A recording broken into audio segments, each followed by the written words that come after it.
একটা পেইন্টিংয়ের ভেতরে থাকা শয়তানি আত্মা, বহু বছরের পুরনো প্রতিশ্রুতি ভঙ্গ করা এবং বিভিন্ন রিচুয়াল নিয়ে সাজানো আজকের এই গল্প দ্য পেইন্টেড।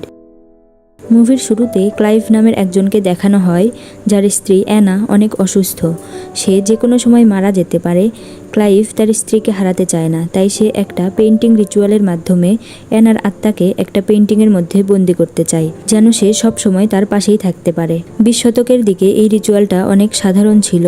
মানুষ তার প্রিয়জনকে পেইন্টিংয়ের ভেতরে বন্দি করে রাখত, যেন মৃত্যুর পরেও সে তার সাথে কথা বলতে পারে। কিন্তু বর্তমানে এই রিচুয়াল নিঃশেষ হয়ে গিয়েছিল। ক্লাইভও প্রথমবারের মতো এটা করছিল। সে কিছু মোমবাতি জ্বালিয়ে ক্যানভাস রেডি করে এই রিচুয়াল শুরু করে, কিন্তু তার স্ত্রীর আত্মা সেখানে আসে না। সে বিরক্ত হয়ে সেখান থেকে চলে যায়, কিন্তু আমরা দেখতে পাই রঙগুলো একা একাই ক্যানভাসে চড়তে শুরু করে এবং সেখানে একটা মেয়ের ছবি আঁকা হয়ে যায়। মেয়েটা দেখতে অনেক সুন্দর ছিল, কিন্তু তার হাত অনেক ভয়ঙ্কর ছিল। আসলে এটা একটা শয়তানি আত্মা ছিল। অন্ধকারে তার চোখগুলো জ্বলছিল। ক্লাইভ ভয় পেয়ে পেইন্টিংটা জ্বালিয়ে দিতে চায়, কিন্তু সেটা না জ্বলে বরং ক্লাইভের উপরেই হামলা করে দেয়। এদিকে অ্যানার জ্ঞান ফিরে আসে। কিছুক্ষণের জন্য মনে হচ্ছিল যে হয়তো এসব স্বপ্ন ছিল, কিন্তু এই সবই সত্যি ছিল। ক্লাইভ তার দিকে ভয়ঙ্করভাবে তাকিয়ে হাসছিল। এরপর আমাদেরকে 5 মাস পরের সিন দেখানো হয়। এখানে অ্যানার বোন এভলিনের ফ্যামিলিকে দেখানো হয়। তারা ফাইন্যান্সিয়ালি বেশি সচ্ছল ছিল না। এভলিনের হাজবেন্ডের বিজনেসও অনেক খারাপ চলছিল। তাদের অনেক ঋণ হয়ে গিয়েছিল। একদিন একটা পোস্টম্যান এসে এভলিনকে তার বোন অ্যানার এবং ক্লাইভের মৃত্যুর খবর দেয় এবং বলে তাদের রেখে যাওয়া সমস্ত সম্পত্তি তাদের নামে হয়ে গেছে। এভলিন অনেক অবাক হয়ে যায়, কেননা অ্যানার শ্বশুরবাড়ির সাথে তার কোনো সম্পর্ক ছিল না। তাকে $10,000 দেওয়া হয় এবং বলা হয় তাদেরকে এখন থেকে অ্যানার বাড়িতেই থাকতে হবে। পুরো পরিবার তাই ব্যাগপত্র গুছিয়ে অ্যানার বাড়িতে থাকতে চলে যায়। তারা অ্যানার বিশাল বড় বাড়িতে পৌঁছে দেখে সেখানে অনেক পেইন্টিং রাখা আছে। তারা অবাক হয়ে যায় যে এখানে এতগুলো পেইন্টিং কেন রাখা। এখানে মুভির শুরুতে দেখানো সেই শয়তানি আত্মার মেয়েটার পেইন্টিংও ছিল।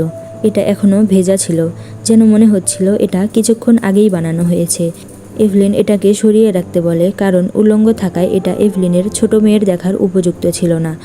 যাই হোক, রাত হয়ে যাওয়ায় সবাই নিজের রুমে ঘুমাতে চলে যায়। এভলিনের বড় মেয়ে তার রুমে থাকা পেইন্টিংয়ের জন্য অনেক বিরক্ত লাগছিল। তার মনে হচ্ছিল পেইন্টিংয়ে থাকা লোকটা তাকে দেখছে। সে পেইন্টিংটা খোলার অনেক চেষ্টা করে, কিন্তু অনেক চেষ্টা করেও সে পেইন্টিংটা খুলতে পারে না। সে ক্লান্ত হয়ে ঘুমিয়ে পড়লে আমরা দেখতে পাই পেইন্টিংয়ের লোকটা বেরিয়ে এভলিনের মেয়ের চুল কেটে নেয়। অন্যদিকে এভলিনের হাজবেন্ডও কারো একটা আওয়াজ শুনতে পায়। সে তাকিয়ে একটা মেয়ের শ্যাডো দেখতে পায়, কিন্তু দেখতে গেলে সে কাউকেই খুঁজে পায় না। সকাল হলে এভলিনের মেয়ে তার চুল কাটা দেখতে পেয়ে অনেক রেগে যায়। সে ভাবে হয়তো এটা তার ছোট বোন করেছে।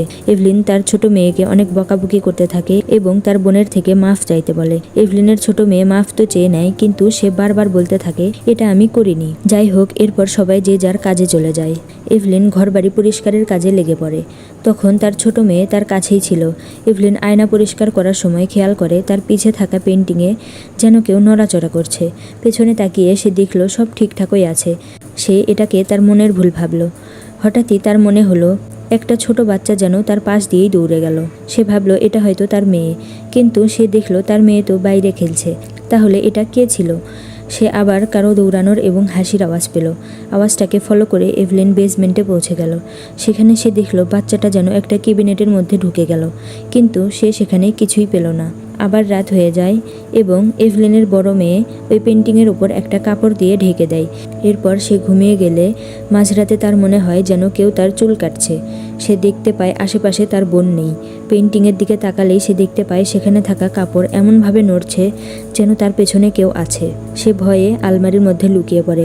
তখনই তাকে পেছন থেকে কেউ অ্যাটাক করে এবং তার চুল কাটতে থাকে। এভলিনের মেয়ে ভয়ে চিৎকার করতে থাকে এবং পরিবারের সবাই তার রুমে চলে আসে। কান্না করতে করতে সে সব কিছুই বলে, কিন্তু তার বাবা তার কোনো কথা বিশ্বাস করে না, কারণ পেইন্টিংয়ের ভেতরে থেকে কেউ কিভাবে বের হতে পারে। এভলিন পেইন্টিংটিকে সরিয়ে রাখতে বলে এবং সকালে তার সাথে ঘটে যাওয়া সমস্ত অদ্ভুত ঘটনা তার স্বামীর সাথে বলতে চাইলে তার রাগ দেখে সে আর বলে না।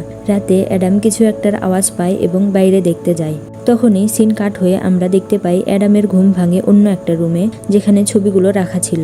অ্যাডাম সেই মেয়েটার পেন্টিংয়ে দেখলো তার চোখ শয়তানের মতো জ্বলছিল। সে জানালা খুলে আলো ফেলতেই সব নর্মাল হয়ে গিয়েছিল। অ্যাডাম ভয় পেয়ে পেন্টিংটাকে ঢেকে বেঁধে রাখে। সকাল হতেই এভলিন সেই পেন্টিং রাখা রুমটিতে গিয়ে দেখতে পায় সেখানে কোনো পেন্টিং নেই। সেখানে একটা রিং এবং একটা বই পায়।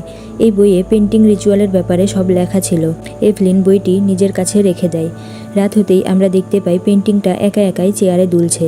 এটা অ্যাডাম নোটিস করে এবং দেখতে গেলে সে সেখানে কিছুই পায় না। এদিকে এভলিন সেই বাচ্চার আওয়াজ আবার পায়। সে পিছু নিলে দেখতে পায় বাচ্চাটা দৌড়ে একটা পেন্টিংয়ের ভেতরে ঢুকে গেল। এভলিন খুবই ঘাবড়ে যায় এবং টর্চ অন করে দেখতে পায় পেন্টিং একদম স্বাভাবিক আছে। এরপর আবার ওই বাচ্চাটা পেন্টিং থেকে বের হয়ে পালিয়ে যায় এবং এভলিনকে বলে তাকে ধরতে। এবার এভলিন পেন্টিংয়ে তাকিয়ে দেখে পেন্টিং একদম ফাঁকা। এভলিন বাচ্চাটার কথা মতো তার পিছু পিছু যেতে থাকে। যখনই সে বেসমেন্টের কাছে পৌঁছায় তখনই বাচ্চাটা তাকে সিঁড়ি থেকে ধাক্কা দিয়ে বেসমেন্টে ফেলে দেয়। আর এই বেসমেন্টেই ওই শয়তানি মেয়েটার আত্মাও ছিল, যেটা পেন্টিং থেকে বেরিয়ে এসেছিল। তার এই ভয়ঙ্কর চেহারা এভলিন দেখে ফেলেছিল। তখনই সেই মেয়েটার আত্মা সেখান থেকে গায়েব হয়ে যায়। এদিকে এভলিনের ছেলের সাথেও অদ্ভুত সব ঘটনা ঘটছিল। সে উঠে দেখলো তার রুমে লাগানো পেন্টিং গলে যাচ্ছে। সে কাছে যেতেই পেন্টিংটি তাকে হঠাৎ ভেতরে টানতে শুরু করলো। সে জীবন বাঁচাতে চিৎকার শুরু করলো এবং সবাই তার রুমে চলে আসে। অ্যাডাম তাকে টেনে পেন্টিং থেকে আলাদা করে। তারা সবাই বুঝতে পারে এই বাড়িতে অলৌকিক কিছু আছে। তারা সবাই বাড়ি থেকে বেরিয়ে পড়ে। অ্যাডাম খেয়াল করলো এভলিন তাদের সাথে নেই। তারা বেসমেন্টে গেলে দেখতে পায় সেখানে এভলিন অনেক ভয় পেয়ে আছে। এভলিন তাদেরকে বলল আমাদের এখনই এখান থেকে পালাতে হবে। সেই রাতেই তারা নিজের জিনিসপত্র নিয়ে আগের বাড়িতে ফেরত চলে এলো। এখানে এসেও এভলিন তার সাথে ঘটে যাওয়া সমস্ত ঘটনাগুলো নিয়ে অনেক চিন্তিত ছিল। সে অ্যাডামকে বলছিল সবাই বলে অ্যানা খুন হয়েছে। হতে পারে যে রাতে অ্যানা মারা গেছে হয়তো তার হাজবেন্ড কিছু রিচুয়াল করতে চেয়েছিল আর সে কারণেই অ্যানা মারা গেছে। এসব বলতেই তার সেই বইয়ের কথা মনে পড়ে যেটা সে তার সাথেই নিয়ে এসেছিল। সে বইটা খুলে তাতে লেখা একটা অ্যাড্রেস দেখতে পেল। খোঁজ নেওয়ার জন্য সে সেই ঠিকানায় পৌঁছে গেল। এদিকে আমরা এভলিনের দুই মেয়েকে দেখতে পাই। তারা ঘরের মধ্যে খেলছিল। তখনই সেই শয়তান মেয়েটির আত্মা একটা ছোট বাচ্চার রূপ নিয়ে ছোট মেয়েকে খেলার বাহানায় ডাকতে থাকে। সে তাকে কোনো ক্ষতি করার আগেই তার বোন তাকে বাঁচিয়ে নেয়। সে দেখতে পায় সেই শয়তানি আত্মার পেন্টিংটিও তাদের পিছু পিছু তাদের ঘরে চলে এসেছে। এদিকে এভলিন সেই বইয়ের ঠিকানায় পৌঁছে যায়। সেখানে তাকে একটি ঘরে নিয়ে যাওয়া হয় যেখানে অনেক পেন্টিং ছিল। সেখানে থাকা মহিলাটি তাকে বলে এগুলো কোনো সাধারণ পেন্টিং নয়, সবগুলোর ভেতরে তাদের আত্মা বন্দি করা আছে। সে তাকে আরও বলে যে এই পেন্টিং রিচুয়ালের মাধ্যমে আত্মাগুলো থাকার জন্য একটা ঘর পেয়ে যায়। মানুষ তার প্রিয়জনদের পেন্টিংয়ে এভাবেই বন্দি করে রাখত যেন তারা একসাথেই থাকতে পারে। এই রিচুয়ালটি এমনিতে তো অনেক ভালোই ছিল, কিন্তু অনেক শয়তানি আত্মাও এর কারণে মুক্ত হয়ে বাইরে বেরিয়ে আসতে সুযোগ পেয়ে যেত। এই কারণেই এই পেন্টিং রিচুয়াল 20 শতকের দিকেই ব্যান করে দেওয়া হয়েছিল। আর তখন থেকেই এই সব পেন্টিং এখানেই রয়েছে। তখন এভলিন বলে কিন্তু আমরা যে পেন্টিং দেখেছিলাম সেটা তো একদম নতুন ছিল, তার মানে কেউ একজন এই রিচুয়াল আবার করার চেষ্টা করেছিল। আসলে আমরা জানলেও এভলিন আর তার পরিবার তো জানতো না যে এটা ক্লাইভ করেছিল। এরপর আমরা অ্যাডামকে দেখতে পাই যে ওই পেন্টিং এর ভেতরে থাকা মহিলার ব্যাপারে রিসার্চ করতে শুরু করে। সে জানতে পারে ওই মহিলাটার নাম হলো স্কান্দ্রা। সে মরার পরে তার ফ্যামিলিতে বেশ কয়েকটা সুইসাইড এবং মার্ডার হয়েছে এবং কিছু লোক গায়েব হয়ে গেছে। সে দেখতে পায় তাদের ফ্যামিলির নাম ফ্রাঙ্কো, আর এই ফ্রাঙ্কো ফ্যামিলিতেই অ্যানার বিয়ে হয়েছিল। অ্যাডাম বুঝতে পারে এই পুরো পরিবারের উপরে স্কান্দ্রা কোনো একটা অভিশাপ দিয়েছিল। যেহেতু এভলিনও এখন এই ফ্যামিলির সাথে জড়িয়ে গেছে, তার মানে এই অভিশাপ এভলিনের ওপরেও এসেছে। এখন এই অভিশাপ কাটানোর একটাই উপায়, তারা আবার ওই বাড়িতে ফেরত যাবে এবং সবকিছু ঠিক করবে। অ্যাডাম তবুও সেই পেন্টিংটাকে আবারও জ্বালিয়ে দেয়, কিন্তু তার কিছুই হয় না। তারা সেই রিচুয়ালের বইয়ের সাহায্যে জানতে পারে যে অভিশাপ থেকে মুক্ত করতে হলে তাদেরকে ওই ব্যক্তির কোনো একটা জিনিস দরকার পড়বে। এভলিনের মনে পড়ে সে এমন একটা ঘর দেখেছে সেখানে পুরনো জিনিসপত্র রাখা আছে। তারা নিশ্চয়ই সেখান থেকে স্কান্দ্রার কোনো একটা কিছু পেয়েই যাবে। রাত হতেই তারা দুইজন অভিশাপ মুক্ত করতে আবার সেই বাড়িতে চলে আসে। অ্যাডাম সেখানে থাকা সমস্ত পেন্টিং এক জায়গায় জড়ো করতে থাকে আর এভ চলে যায় বেসমেন্টে। বেসমেন্টে যতগুলো পেন্টিং ছিল সবগুলোই খালি ছিল, অর্থাৎ সেখানে কোনো আত্মাই পেন্টিং এর ভেতরে ছিল না। এভলিন সেই পুরনো জিনিসপত্রের বক্সটা খোলার চেষ্টা করে, কিন্তু সেটা তালাবদ্ধ থাকায় খুলতে পারে না। হঠাৎই সে তার সামনে একটা চাবি পায়। সে চাবিটা দিয়ে বক্স খুললে সেখানে অনেক লেটার দেখতে পায়। সেখানে স্কান্দ্রার একটি লকেটও ছিল। লকেটটা হাতে নিতেই এভলিন স্কান্দ্রার কিছু ভীষণ দেখতে পায়। এখানে থাকা সমস্ত পেন্টিং হাওয়ায় ভাসতে থাকে, এমনকি বাড়ির সমস্ত পেন্টিং এর ভেতরে থাকা আত্মা গায়েব হতে শুরু করে। সমস্ত আত্মা মিলে এভলিনের ওপর হামলা করে দেয়। উপরে একটাই পেন্টিং ছিল, এটা একটা বয়স্ক লোকের পেন্টিং ছিল। সেখান থেকে আত্মা বেরিয়ে অ্যাডামের ওপর হামলা করে। অ্যাডাম তার থেকে বাঁচার জন্য পেন্টিংটা উল্টো দিক করে মাটিতে ফেলে দেয়। এরপর অ্যাডাম এভলিনের চিৎকারের আওয়াজ পেয়ে তাকে সাহায্য করার জন্য বেসমেন্টে যায়। সে একে বাঁচিয়ে নেয় এবং সমস্ত পেন্টিংকে একত্র করে জ্বালিয়ে দেয়। কিন্তু এই সব কিছুতে অভিশাপ শেষ হয় না। এদিকে আমাদের দেখানো হয় তাদের বাড়িতে একটা ক্যানভাসে স্কান্দ্রার পেন্টিং একা একাই তৈরি হয়ে যায়। সেখান থেকে স্কান্দ্রা বেরিয়ে এভলিনের ছেলের রুমে চলে যায়। সে এভলিনের ছেলেকে পুরোপুরি নিজের কন্ট্রোলে নিয়ে নেয়। এভলিনের ছেলে স্কান্দ্রার কন্ট্রোলে এসে তার ছোট বোনকে সাথে করে তার রুমে নিয়ে যায়। এটা তার বড় বোন দেখতে পেয়ে তাকে বাঁচানোর চেষ্টা করতে থাকে। এদিকে গাড়িতে এভলিন আর অ্যাডামকে দেখানো হয়। অ্যাডাম বলে স্কান্দ্রা তাকেও নিজের কন্ট্রোলে নেওয়ার চেষ্টা করছিল। তখনই তারা বাড়িতে পৌঁছে দেখতে পায় তাদের মেয়ে চিৎকার করে বলছে তার ভাই তার ছোট বোনকে নিয়ে গেছে। অ্যাডাম তাড়াতাড়ি তার ছেলের রুমে গিয়ে দরজা ভেঙে দেখতে পায় তার ছেলে তার ছোট মেয়েকে মারতেই যাচ্ছিল।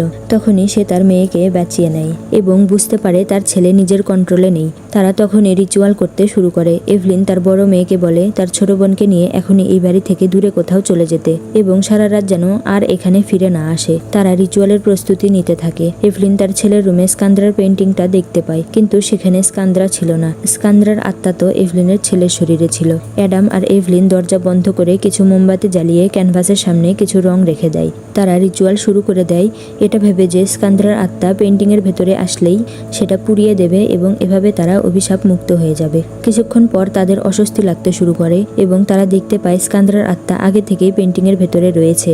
স্কান্দ্রা তাদের বলে এভাবে কখনোই অভিশাপ মুক্ত হবে না। অভিশাপ শেষ করতে হলে তাদেরকে স্কান্দ্রার হাজবেন্ডের আত্মাকেও পেন্টিংয়ে ডাকতে হবে। স্কান্দ্রা তার নিজের গল্প বলতে শুরু করে। সে বলে তার সময়ে সে অনেক সুন্দরী একজন মহিলা ছিল। তার হাজবেন্ডের পরিবার অনেক ধনী ছিল। তারা এই পেন্টিং রিচুয়াল করত। এটা স্কান্দ্রা জানতো। স্কান্দ্রার হাজবেন্ডও এই রিচুয়াল করতে পারত। তারা মানত যে এই রিচুয়াল করতে পারে সে কখনোই মারা যাবে না। স্কান্দ্রার হাজবেন্ড তাকে একটা পার্টিতে দেখেছিল। স্কান্দ্রা অনেক সুন্দরী থাকায় তার হাজবেন্ড তাকে দেখেই পছন্দ করে ফেলে এবং তারা বিয়ে করে। কিন্তু খুবই অল্প বয়সে স্কান্দ্রা অসুস্থ হয়ে পড়ে। স্কান্দ্রা তার হাজবেন্ডকে ছেড়ে যেতে চাইছিল না, কারণ সে তার হাজবেন্ডকে অনেক ভালোবাসত। স্কান্দ্রা তার হাজবেন্ডকে বলে তাকে একটা পেন্টিং এর ভেতরে বন্দি করতে এবং সে তার নেকলেসটাও তার হাজবেন্ডকে দিয়ে দেয়। স্কান্দ্রার মৃত্যুর পর তার হাজবেন্ড তাকে একটা পেন্টিং রিচুয়ালের মাধ্যমে বন্দি করে। কিন্তু তখন আমরা জানতে পারি স্কান্দ্রা বলেছিল সে মরার পর যেন তার হাজবেন্ডও নিজেকে মেরে পেন্টিং এর ভেতরে চলে আসে এবং সেখানে তারা একসাথে থাকতে পারবে। এখন প্রতিজ্ঞা অনুযায়ী স্কান্দ্রার হাজবেন্ডেরও নিজেকে মেরে পেন্টিং এর ভেতরে যাওয়ার কথা ছিল, কিন্তু সে তার প্রতিজ্ঞা ভঙ্গ করে এবং এমন কিছুই করে না। সে নিজের জীবনে ব্যস্ত হয়ে পড়ে। স্কান্দ্রার পেন্টিং ওই রকমই থেকে যায়, যেটা বছরের পর বছর বেসমেন্টেই পড়ে থাকে। হাজবেন্ডের এই কর্মকাণ্ডে স্কান্দ্রার আত্মা অনেক রেগে যায় এবং তার ফ্যামিলিকে অভিশাপ দেয় যেন তারা মরে যায় অথবা দুনিয়া থেকে উধাও হয়ে যায়। স্কান্দ্রা এই পরিবারের পুরুষদের উপর ভর করে তাদেরকে কন্ট্রোলে নিয়ে তাদের স্ত্রীদের হত্যা করায়। এমনকি অ্যানার হাজবেন্ড ক্লাইভও এই কারণেই অ্যানাকে মেরেছিল। এরপর আমাদের দেখানো হয় অ্যাডাম এবং এভলিন স্কান্দ্রার হাজবেন্ডের আত্মাকে পেন্টিং এর ভেতরে রাখতে থাকে, কিন্তু তারা বুঝতে পারে নিজের ইচ্ছে ছাড়া আত্মারা কখনোই আসবে না। তারা অনেক চিন্তিত হয়ে পড়ে। এই পরিস্থিতির মাঝে অ্যাডাম এভলিনকে একটা কথা বলতে চায়, যেটা হয়তো এভলিন সহ্য করতে পারবে না। সে বলে সেদিন তার যখন ওই পেন্টিং রাখা রুমে জ্ঞান ফিরেছিল তখন সে স্কান্দ্রার আত্মার সাথে ইন্টিমেট হয়েছিল। এটা শুনে এভলিন অনেক ভেঙে পড়ে। অ্যাডাম বলে প্লিজ তুমি আমার মৃত্যুর পর আমায় ঘৃণা করো না। এটা বলেই সে এই অভিশাপ থেকে তার পরিবারকে বাঁচাতে নিজের জীবন উৎসর্গ করে দেয়। আর মৃত্যুর পূর্বেই সে নিজের লাইটার রিচুয়ালের জায়গায় ছুড়ে দেয় যেন সে স্কান্দ্রার সাথে পেন্টিং এর ভেতরে যেতে পারে। সে মারা গেলে এভলিন তাকে পেন্টিং এর ভেতরে ডেকে নেয় এবং আমরা তাদের দুজনকে একসাথে পেন্টিং এর ভেতরে দেখতে পাই। কিন্তু কিছুক্ষণ পরে স্কান্দ্রার আত্মা পেন্টিং থেকে গায়েব হয়ে যায়, কারণ সে এখনো এভলিনের ছেলেকে পজেস করেছিল।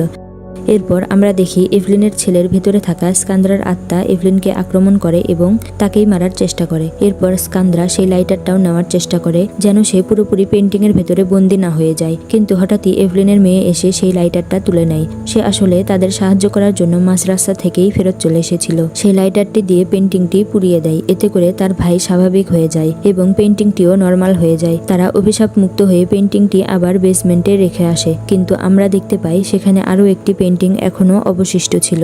এভলিনের মেয়ের রুমের সেই হাতে কাঁচিওয়ালা পেন্টিংটা যে আলাদা করে রেখেছিল সেটা তো অ্যাডাম জ্বালাতে ভুলেই গিয়েছিল। অর্থাৎ এই পেন্টিং রিচুয়াল এখনো শেষ হয়েছিল না। এখানেই মুভিটির শেষ হয়। তো গল্পটি কেমন লাগলো অবশ্যই জানাতে ভুলবেন না। গল্পটি ভালো লাগলে ভিডিওটিতে একটি লাইক দিয়ে চ্যানেলটি সাবস্ক্রাইব করতে ভুলো না।